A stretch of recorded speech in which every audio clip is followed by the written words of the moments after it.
Echo മൂവീനെ കുറിച്ചാണ് പറയുന്നത്. കാത്തിരുന്ന് ഒരുപാട് വെയിറ്റ് ചെയ്ത ശേഷം കിട്ടിയൊരു അടിപൊളി സസ്പെൻസ് ത്രില്ലർ എന്നൊക്കെ പറയാം.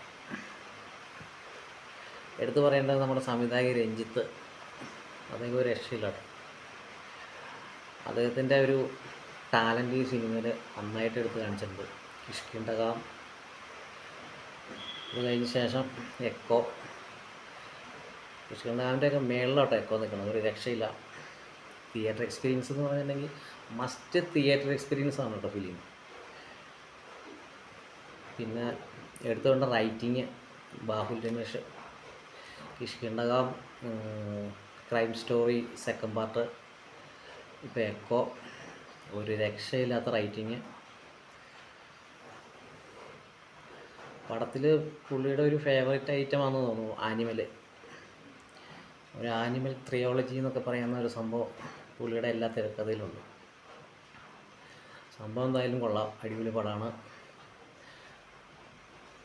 Music Mujeeb Majeed, original sound ചെയ്തതാണ് മുജീബ് മജീദ്. പിന്നെ വിഷ്ണു ഗോവിന്ദ് ഓഡിയോഗ്രാഫി ഒരു രക്ഷയില്ല കേട്ടോ. ചെറിയ സൗണ്ട് വരെ നമ്മളിങ്ങനെ അലർട്ടാക്കുന്ന ഒരു സംഭവമൊക്കെ ശരിക്കും കാണിക്കുന്നുണ്ട്. ശരിക്കും പടം വേറെ ലെവലാണ്, നമുക്ക് വേറെ ഒരു മൂഡിനകത്ത് കൊണ്ടുപോകണം നമ്മൾ. അങ്ങനത്തെ ഒരു അനുഭവം, വ്യത്യസ്തമായൊരു മലയാള സിനിമയിലൊരു വ്യത്യസ്തമായൊരു ഫിലിം. ശരിക്കും മലയാള സിനിമയുടെ ഒരു അഭിമാനം എന്നൊക്കെ പറയാവുന്നൊരു സംഭവമാണ് എക്കോ മൂവി. പിന്നെയെന്ന് വെച്ചിട്ടുണ്ടെങ്കിൽ നമ്മുടെ സന്ദീപ് പ്രദീപ്, ഇതൊരു രക്ഷയില്ല. ക്യാരക്ടർ റോളെന്നൊക്കെ പറഞ്ഞാൽ അയാൾ അതിന് വേണ്ടിയിട്ട് അങ്ങ് ജീവിക്കുകയായിരുന്നു ശരിക്കും. പിന്നെ വിനീത് ഒരു രക്ഷയില്ലാത്ത പെർഫോമൻസ് എന്നൊക്കെ പറഞ്ഞാൽ വിനീതിൻ്റെ അപാര പെർഫോമൻസ്. പിന്നെ അശോകനുണ്ട്, നരൻ, ക്യാരക്ടറുകളെല്ലാം നല്ല അടിപൊളിയായിരുന്നു. OTT റിലീസ് കണ്ടിട്ട് ഫോണിൽ കണ്ടിട്ട് യാതൊരു കാര്യം ഉണ്ടാവില്ല കേട്ടോ സിനിമ.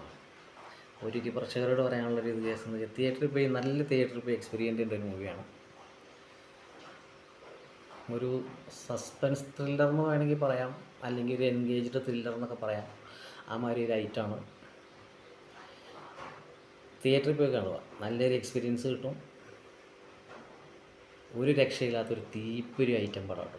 ഭയങ്കര ഫീലെന്ന് പറഞ്ഞാൽ ഭയങ്കര ഫീലാണ്. നമ്മളെ കൊണ്ടുപോകുന്നുണ്ട് ശരിക്കും നമ്മളെ സിനിമയിലോട്ട്.